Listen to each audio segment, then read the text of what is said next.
এবার লাগছে আমাদের বানাতে সবচেয়ে প্রথমে এটা আমি হাঁড়িতে বানাবো। এই যে আমি হাঁড়ি এতে বানাবো। এইটা বন্ধুরা সবসময় কিনে নিয়ে আসতে হবে না। এই হাঁড়ি আপনারা যে মিষ্টি আসে, যেতে অনেকে মিষ্টি পাঠায় না ইয়েতে, বা মিষ্টি কিনে নিয়ে আসেন, আপনারা সেতেও বানাতে পারেন।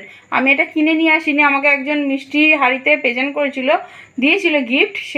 ওই হাঁড়িটাই আমি রেখে দিয়ে এতে আমি একবার দুবার বানিয়ে খেয়েছি। আজকে আমি আরেকবার আপনাদের বানিয়ে দেখাবো।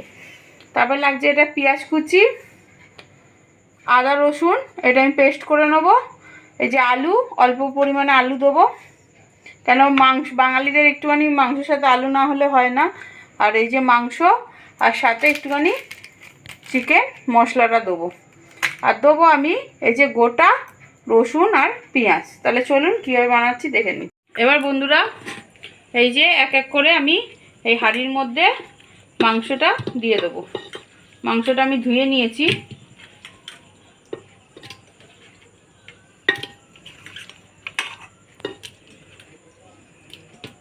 যে মাংসটা দিয়ে দিলাম, দিয়ে দেবো এই যে আলু, এই যে আদা রসুন শুকনো লঙ্কা আর হলুদ বাটা,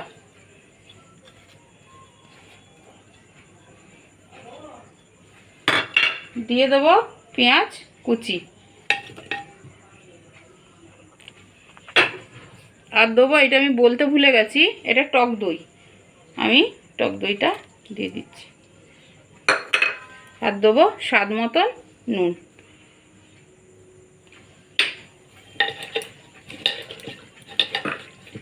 মাখিয়ে নেব। আর বন্ধুরা এই যে চিকেন মশলা, একটু চিকেন মশলা দিয়ে দেবেন, একটু স্বাদটাও খুব সুন্দর এসে যায় আর গন্ধটাও খুব সুন্দর থাকে এতে। আর গরম মশলা লাগবে না। আর দিয়ে দেবো আমি সর্ষের তেল।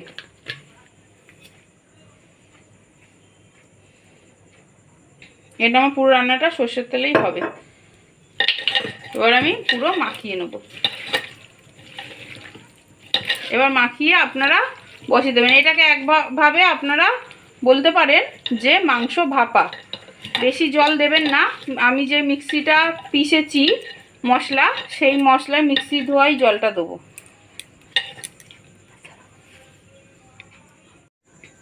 এই মিক্সি ধোয়া জলটা আমি অল্পই দিলাম, আর কিছু দেবো না। এবার আমি দেবো এই যে গোটা গোটা পেঁয়াজ, যে পেঁয়াজ আর রসুন, এইটা একটু ভাপেতে হয়ে গেলে এইটা দিয়েও শুধু ভাত বা রুটি খুব সুন্দর লাগে। এই গোটা গোটা আমি রসুন বা পেঁয়াজ দিয়ে দিলাম, এই ভাপে সিদ্ধ হবে। ব্যাস, এবার ঢাকা দিয়ে আমি বসাবো। হয়ে গেছে, এবার গ্যাসটা বন্ধ করে নিই। এই যে দেখুন আমাদের, দেখুন কি সুন্দর আমাদের হান্ডি মুরগ মশালাম হয়েছে। এটাকে মাংস ভাপাও বলতে পারেন, চিকেন ভাপা। এবার আমি এই পাত্রটার মধ্যে খালি করে নেব।